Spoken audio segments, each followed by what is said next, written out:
Very good to see everyone out on the modestly cold and chilly Sunday morning. Okay, it's probably definitely cold and chilly, but I'm glad that you're here and you got here safely. We're going to continue our study as we are working our way through a series of discussions about the practice of persuasion used in the context of presenting evidence and arguments concerning the Christ, designed to improve our dialogues and conversations when we're sharing the good news. Before our study, let's go ahead and bow our heads in prayer. Heavenly Father, we thank you for our time together. We thank you for the blessings that are found in Jesus. We thank you so much for your word, and we hope as disciples of Jesus that our lives are enriched by the sacrifice of so many, whether it is the apostles of the first century, the Christians and disciples who followed Jesus, or the disciples throughout generations who have brought us the word. Help our faith to grow. Help our commitment to the cause of Christ to grow. And we offer this prayer in your Son's name. Amen. So again, a couple things to think about. We are examining a series of biblical texts that indicate or explain how the gospel was shared. Some of the things we do in regard to this are comparative looks at things. We'll say, well, look what Paul did here and Paul did there. We'll do some of that. This is different, though, than other approaches to evangelistic classes where we might sit down and say, here is the answer to this question. There are some subjects in the Bible where you can absolutely do that, where you can sit down and say, my question is, and the scriptures explicitly say this. Not every question you have about God fits into that category. As much as I would love to have it be that simple, that every single question you're going to encounter and every person's objection is going to fit this neat little puzzle that I've already predetermined, the reality is that's not how it worked in the first century. That's not how it works in this century. A person's life creates a mosaic of challenges, questions, and problems that the Bible does address, but it may require us to reason with them, to patiently and carefully explain and let them mature to an understanding, to grow to the point to go, oh, okay, that makes sense to me now. Now I understand. And maybe they have to drop their prejudices. Maybe it's a time of reflection to kind of consider other influences. And so all of those things are part of that process. Today what we're going to do is combine the idea of persuasion. Remember, persuasion from last week is the idea of carefully presenting the evidence. I'm going to reason with you. So I'm going to carefully persuade you with the evidence. But now I'm going to do so in a persuasive way. And understand that when we start to persuade and to use reason, it's in part because of the significance or the importance of the message. Some things are much more important than others, and so we are then more inclined to say more strongly how we feel. But that's a balancing act as well. Secondly, we're going to look at some of the apostolic examples, mostly Paul for this morning, to see how they applied that same concept. And in doing so, we're going to see the relationship that exists between our faith, individually, my faith, and reason, our capacity to think. It's one of the things that makes us made in the image of God if you start to think about it. And you use our brain to think about things. We share that with God, the ability to consider, to ponder, the ability to choose is inherent in our created nature. And in so doing, we're going to see great value in consistency and also in patience. When it comes to explaining the nature of the kingdom of God and Christ, really it is a patient endeavor because we don't get to pick the schedule. How many of you have worked in sales before? I know Alan has, a few others have sales. How many of that sales work involved phone calls and cold calls? Is that a pretty regular thing still? I know a lot of contacts are now curated from other ways. Al, for your phone call, cold call context, what was the expectation if you called someone first time ever what do you think their answer was going to be on their end of the phone call? Unsure, probably. Yeah. I'll think about it. Yeah, let me think about that. That's if you got to talk to them, right? If you got to talk to them. If you got to talk to them. A lot of times I was told when I was doing sales work for a little bit, 1 out of 10 will talk to you. They'll answer the phone and actually be someone who will talk to you. And then of those 10 who answer the phone, only 10 of them will make it past the hello. And on personal reflection, if someone calls me and offers me a service on the phone, not interested. Like instant, built-in response. No, thank you. Caller ID. If I don't recognize the number, sorry. I got voicemail for a reason. That's counter to my nature. My nature is to answer every call. But wisdom tells me I need a boundary, so I don't answer every call. And so it's like, no. Patience then comes into play. Because someone selling me their new business product is not super important to me. The gospel, though, is very important to me on the other end of the table. If I'm going to talk to someone about it, then I'm certainly going to need to be applying patience there practically. Reason, in this context, is the use of the mind to understand, to put together information, and to draw conclusions. That's what reason is in our application here. So if you go to the house, back to your house, and the computer doesn't turn on, what might be some of the reasons why the computer would not turn on? No power is a great reason. And no power might be nobody has power. Or the classic answer is it's unplugged. I didn't charge it. And if you have a mobile computer, a laptop, well, I forgot to plug it in last night, so that's why it doesn't come on. And you reason that out. Now, without the use of reason, you might also come back with some other options and ideas regarding it and say, well, here's some other things. Maybe it's got a problem with its software. Maybe it's a Microsoft product and it updated last night and it's not done yet. It's a very common thing for Microsoft products. They'll work fine. They just have an update cycle. It's a little slow and it kind of goes through. And you don't like it when it's happening. So you reason through it.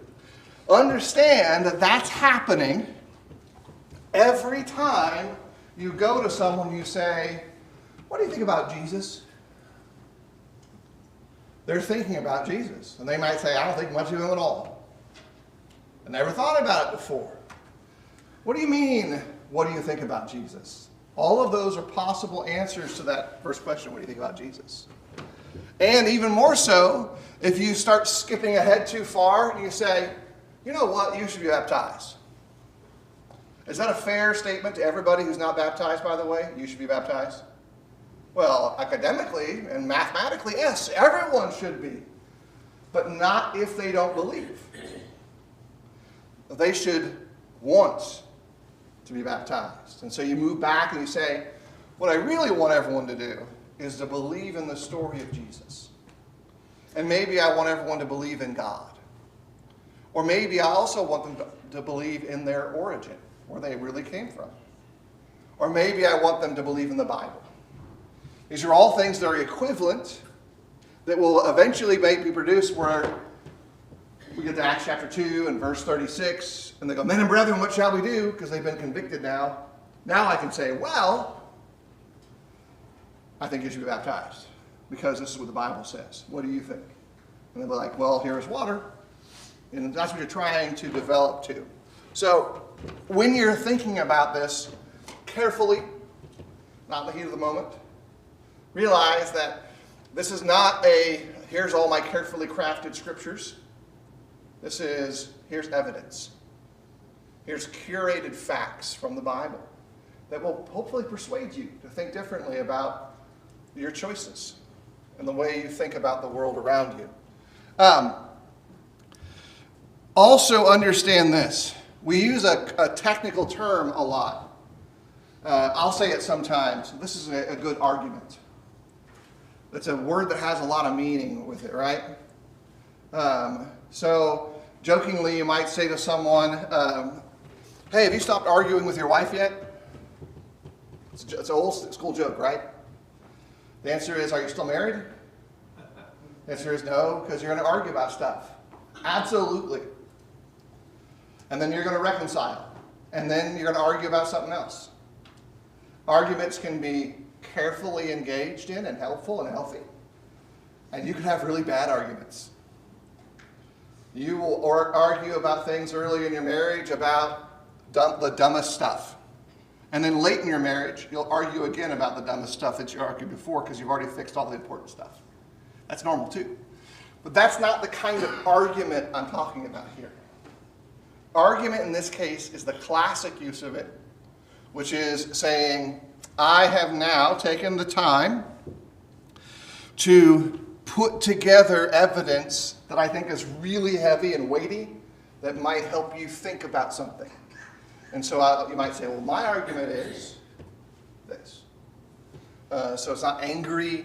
It's not at all designed to win anything.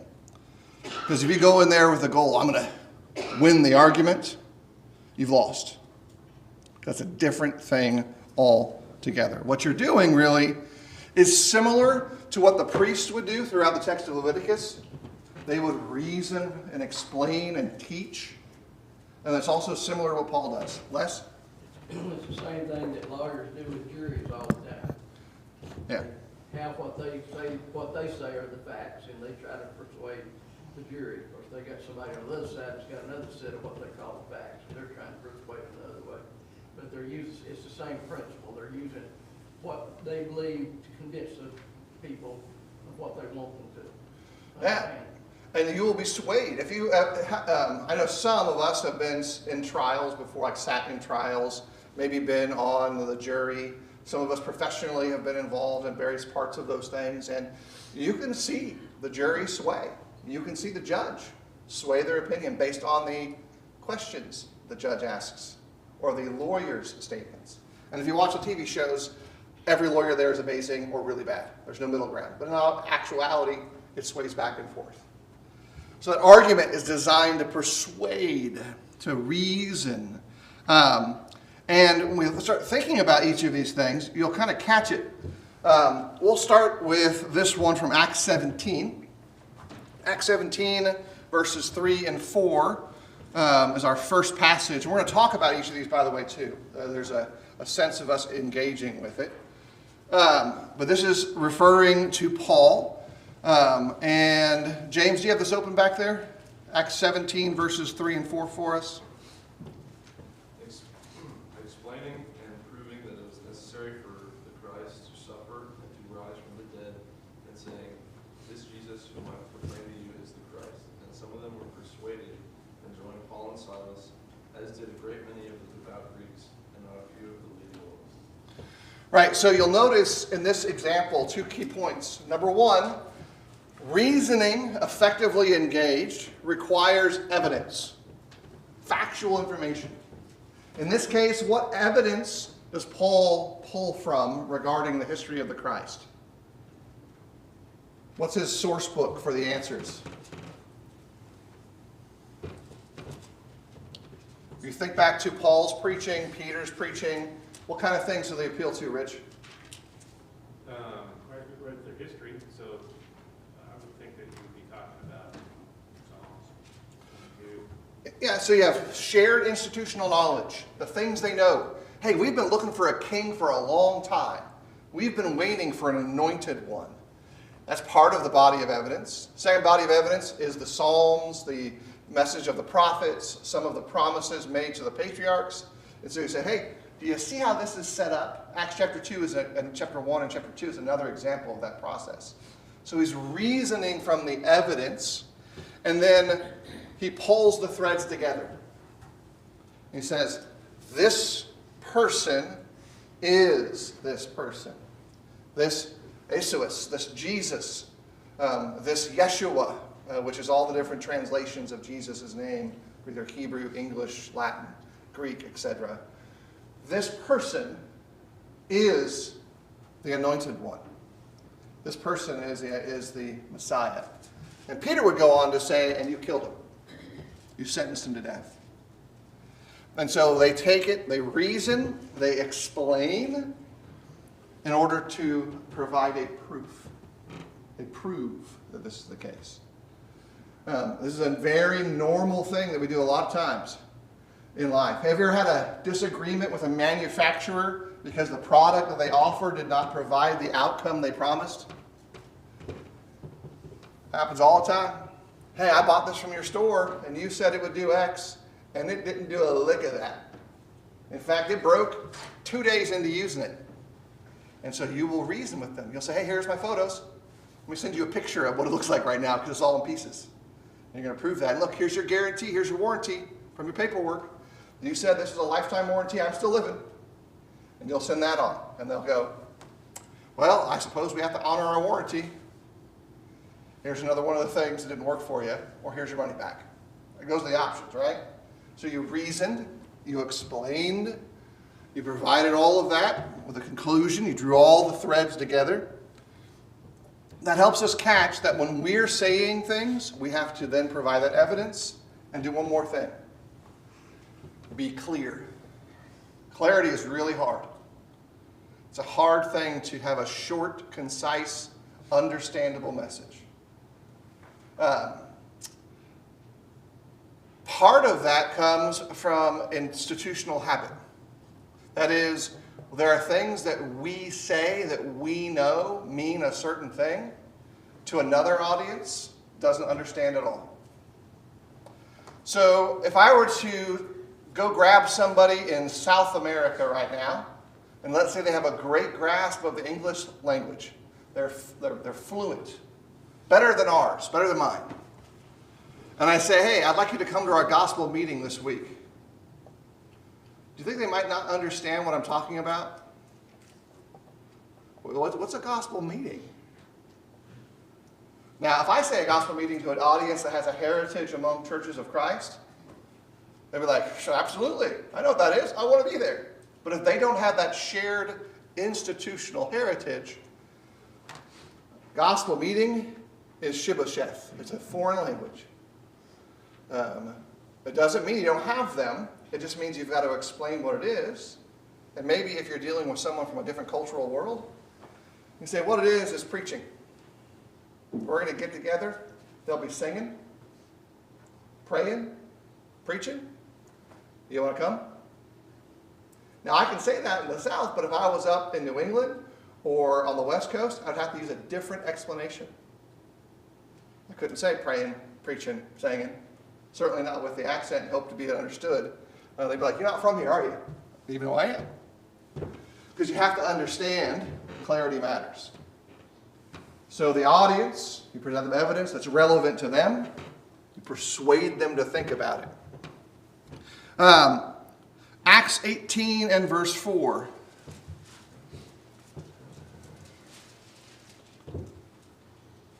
Larry Jones. I'm using my loud voice because Larry Jones likes my loud voice. And he's picked on me before. Now it's my turn to pick on him.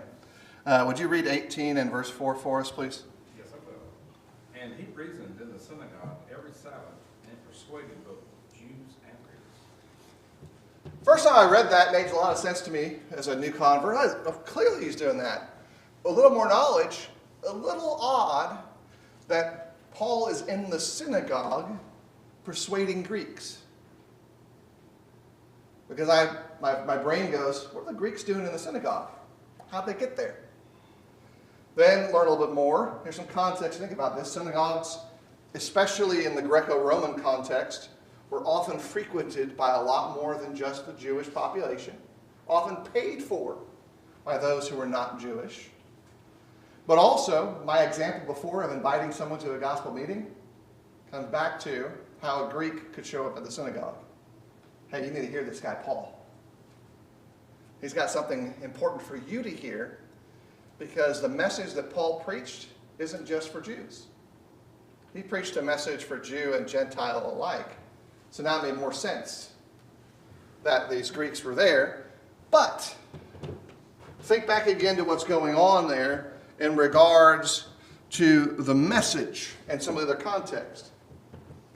Is a message for just Jews different than a message for Jews and Greeks? Okay, now how is it different? You say, yeah, of course it is. But what makes the message different for different audiences? Background. Right. institutional heritage, cultural heritage. How many Greeks were waiting for a Messiah? Not very many, unless they were proselytes to the law. And even then, only if they were really matured enough to really catch it. So your message might shift some based on your audience.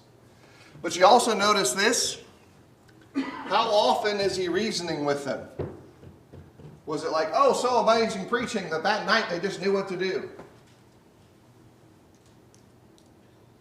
Weekly. Takes time. Think about the things in your life that you have really changed. Not just even spiritual things. Things that you used to really feel one way about, and now you feel strongly a different way. Did it happen overnight? Like you woke up the next day and you know what? I'm never eating meat again. Everyone knows that's not true for me, right? That's 100% clear. That's not going to happen overnight. You're going to have to think through it. And there might be good health reasons for it. Some people will have some very specific health concerns that might necessitate that kind of change. Might be a good reason for it. I guarantee you it's going to be a fight, but there might be a good reason.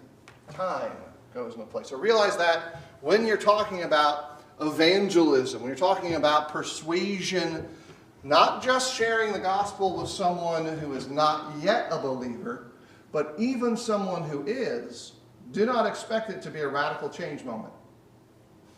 And today's the day they're going to get it all together. Partly because I guarantee you, if you look in your mirror in the morning, this morning you go, how many of you said, yep, I've got it all together. I finally got it all figured out. And anyone that says yes, I'm going to find out exactly who's lying to themselves. Because you get in the mirror in the morning like, well, I got some of it figured out, I think. So you're figuring it out, they're figuring it out. It takes time. Even when you have some really important things figured out, it took you a long time to get there. So weekly comes into play as well. Also, consistency in two areas. First area of consistency is pretty obvious. Where should you be consistent in the first area? Message. The message, right? If you say it's this way day 1, day 12, message needs to be the same. What's the second way? What's the method you use to evaluate the value of someone's information? Study. Well, you might examine it. How about their life? Are you going to listen to a hypocrite? You're going to listen to someone who has a twofold life, who behaves one way in public and another way in private? Like half of the news stories you see reported about influential folks is about them losing their influence because they made choices. And then we have to reevaluate, well, now what do I do? I thought what they were saying is accurate, but I'm not so sure because of their example.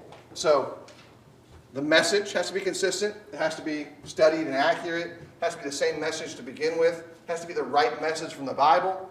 It has to be consistent in that way. But your life matters too. It's not about perfection, though it's about effort. You're going to have to put forth the effort to be consistent, even though you yourself acknowledge internally, yeah, I'm not perfect with this in the sense of earthly perfection. I have certainly failed. And you might even open up with them about it. Look, I'm so working on it. I know this is what it says, and I'm really trying to do this. That's where that consistency, that's where that patience can come into play. Next one for us is in Acts 19. Acts 19, verses 8 through 10. Johnny, you got that over there? Thank you. And he entered the synagogue and for 3 months spoke boldly, reasoning and persuading with them about the kingdom of God.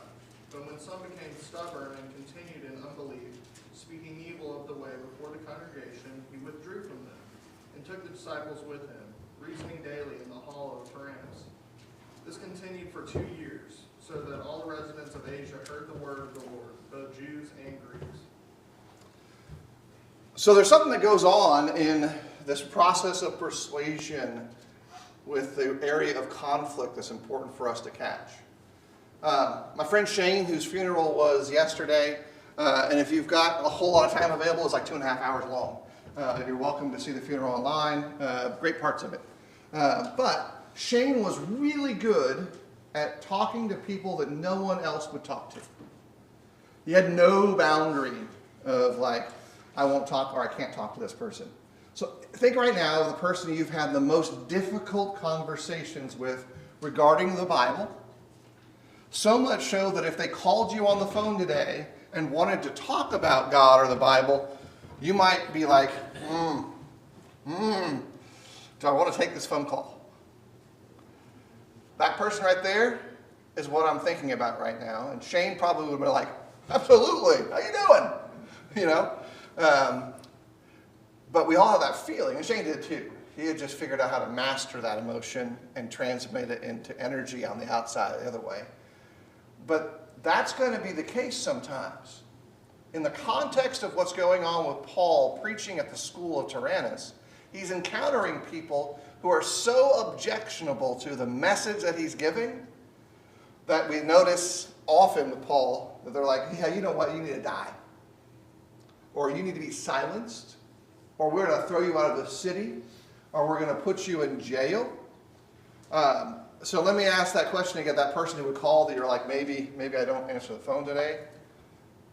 Has that person ever threatened to put you in jail preaching the gospel? Threatened your life? It happens.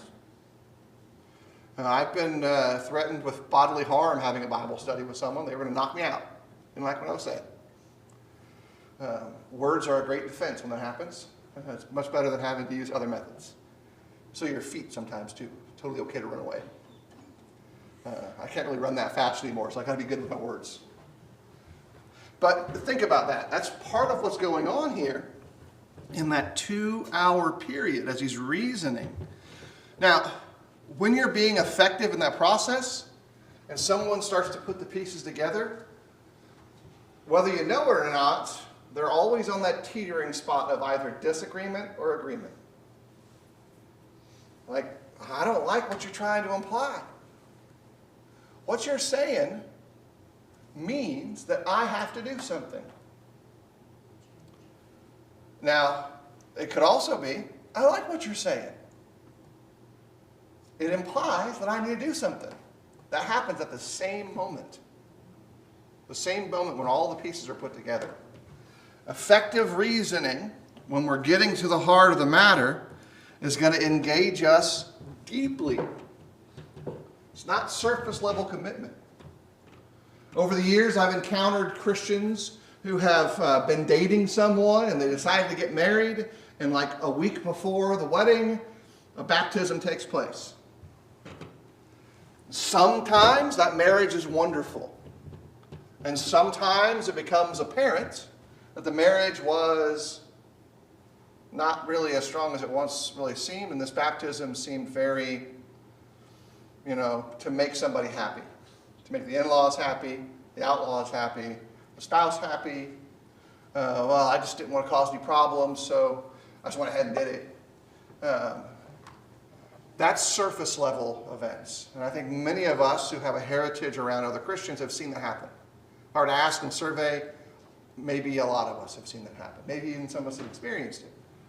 That's surface. Deep level change of behavior is a different thing. It doesn't happen overnight. It really doesn't even happen with pressure.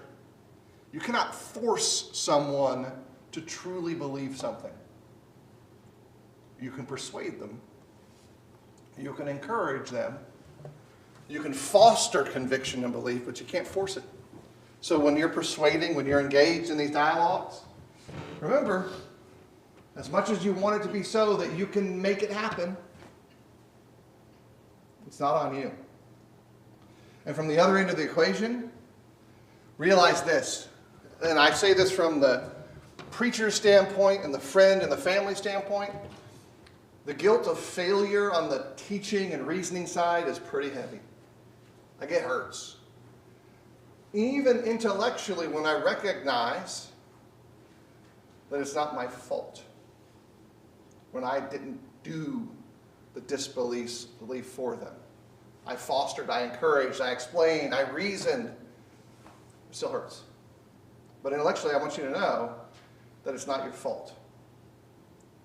And maybe it'll get to a point where you'll go back and go, oh yeah, I understand that now. The pain won't go away, but you'll understand the pain.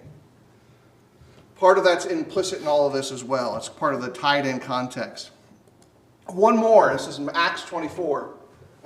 Let's see. Michael, do you want to read that for us? This is verse 25. Acts 24, 25. Yep.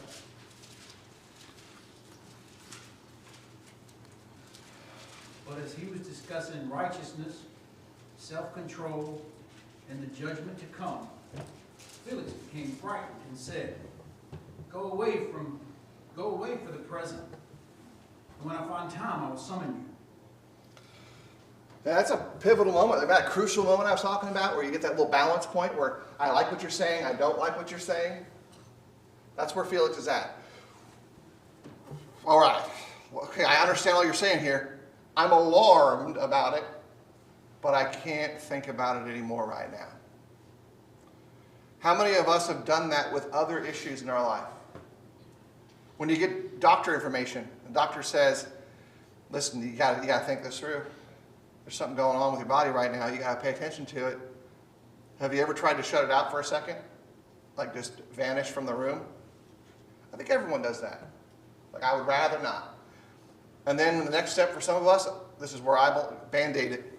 Just pull it all off. Tell me all right now. I want it all laid out. I want all the facts on the table.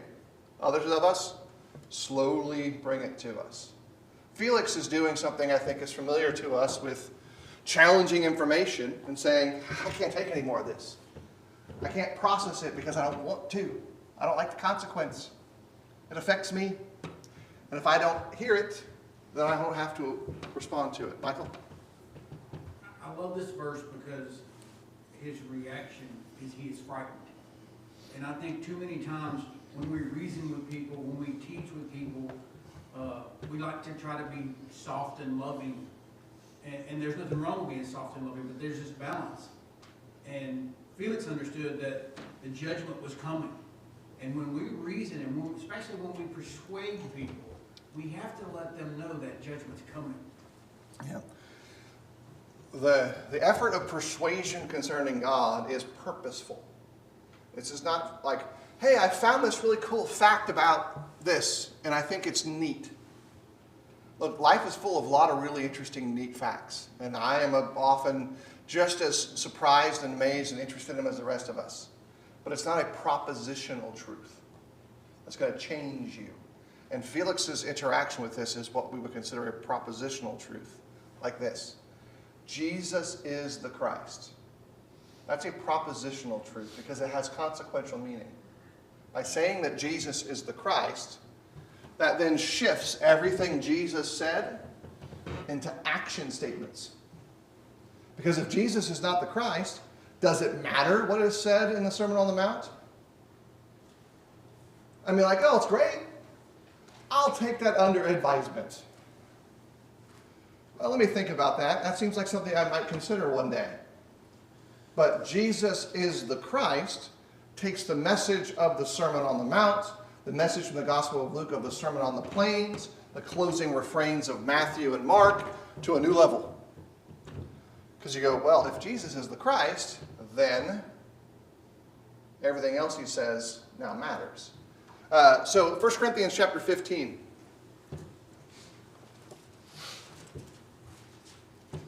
Particularly verses 1 through 4. Les, when you get there, you want to read for us? I know you're halfway there already. I can see you're in the right chapter to begin with. 15 verses, 1 through 4. Now I would remind you, brothers, of the gospel I preached to you, which you received, in which you stand, and by which you are being saved, if you hold fast to the word I preached to you, unless you believed in vain. For I delivered to you as of first importance what I also received, that Christ died for our sins, in accordance with the Scriptures, that he was buried, that he was raised on the third day in accordance with the Scriptures, and that he appeared to Cephas, to the 12.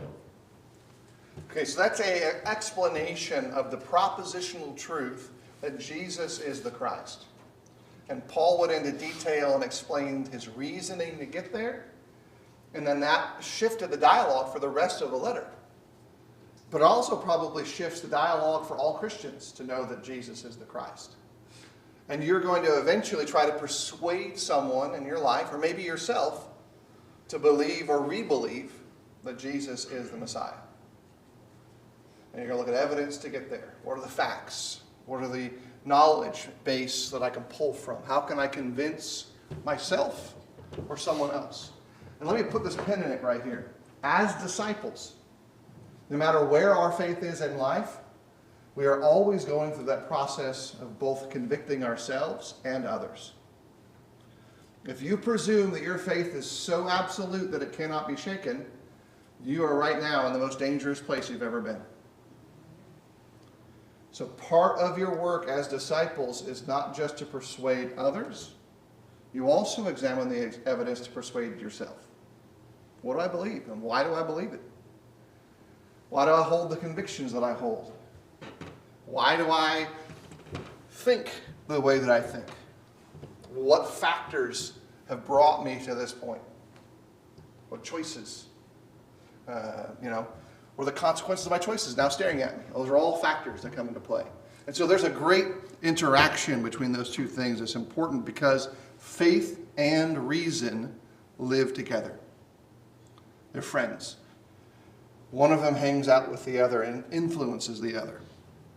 Reasoning then often requires those repeated discussions where you go back and you circle back to something, using corporate speak. We'll circle back to that later. Often you'll do that because maybe you haven't been convinced about something, or your friend, family, loved one, new acquaintance isn't yet convinced just about it. Let's talk about that again.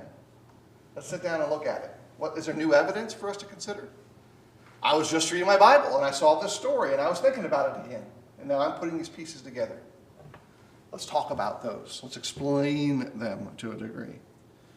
We've got some discussion questions from the workbook, but before I shift there, any extra thoughts or comments on the content side of things? I've got a little bit of discussion time. Donna? One thing came to mind on the last verse before this one is, he may have had brain overload, and we have to watch out when we're teaching someone or talking to someone.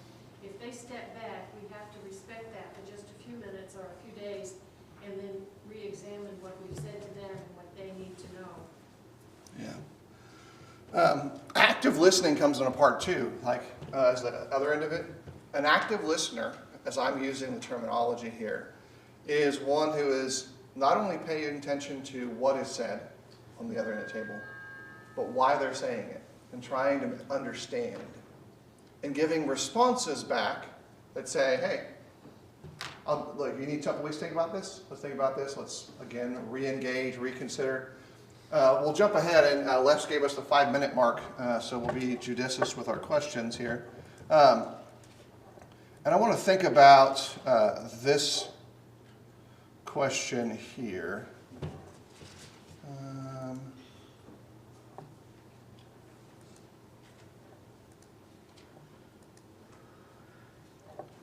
Right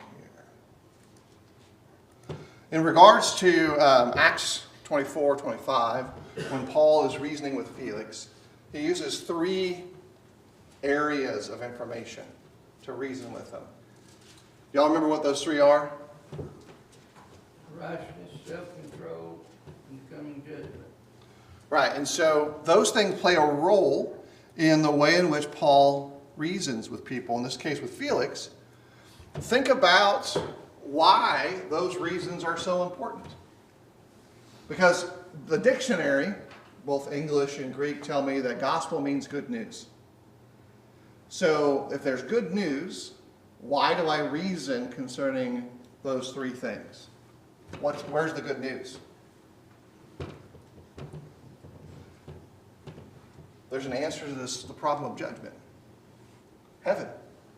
The good news is that, yes, righteousness, temperance, and the judgment to come are on the table, but Christ's sacrifice has opened up an avenue of rescue and redemption. And I'm warning you with this good news. It says there's a way of escape. There's a way out. And the good news is the Messiah has come. The good news is that your sins can be forgiven. You can be washed. And again, you think about that text. righteousness, self-control, and the impending or coming judgment. Those three things do have a grand impact on why you make the choices you make. If there's no judgment coming, what does it matter? If there's no eternity, you just die and you're done. Again, what's the big deal? Those are all components of the good news that often persuade. When a doctor gives you a good health report, he's saying you've done everything you should be doing. He also goes, keep it up. Because if you don't keep it up, you might regress and be right back where you were when you came to see them the first time. Hey, you can't be doing that. I know you want to eat every piece of bacon you see in your life. And by I know you, I mean I want to see every piece of bacon, but that's not the best choice.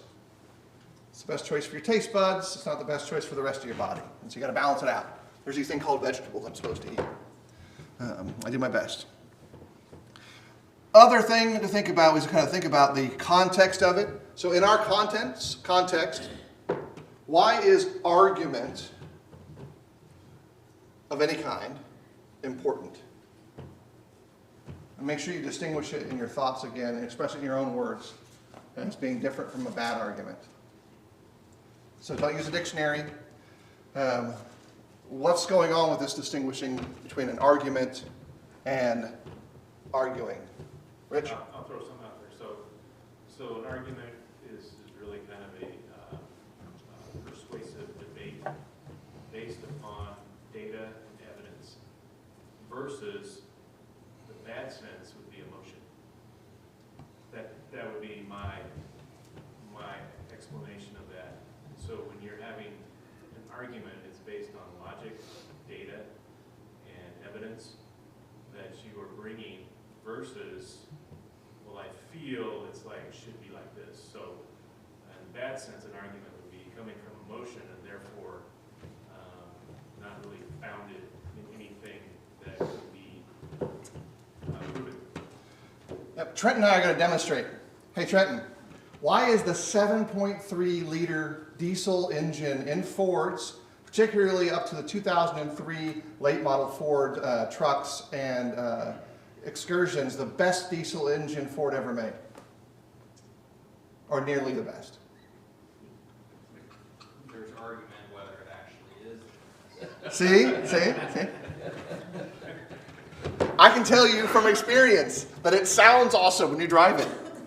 It's incredibly powerful, and it's wonderful to have under the hood. I can also tell you from experience that it's incredibly expensive to repair. And each one of the injectors is quite expensive. And since it's got 8 of those there, that if you replace one, you probably should replace all of them. All of a sudden, that really awesome engine is also really expensive. And that's an argument regarding facts. But the emotion is, man, it's still really awesome.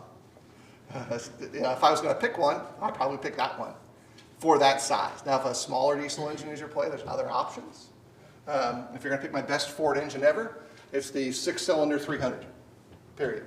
Best engine Ford ever has made, with hands down, gas engine. But Gas mileage. except for the gas mileage is correct for all of them. So in all of these things, we're comparing I like between I know. And I know because the evidence has reasoned seasoning to it. Here's some facts. Here's some details. All of that comes into play. Thanks, everybody. We'll continue our study next week.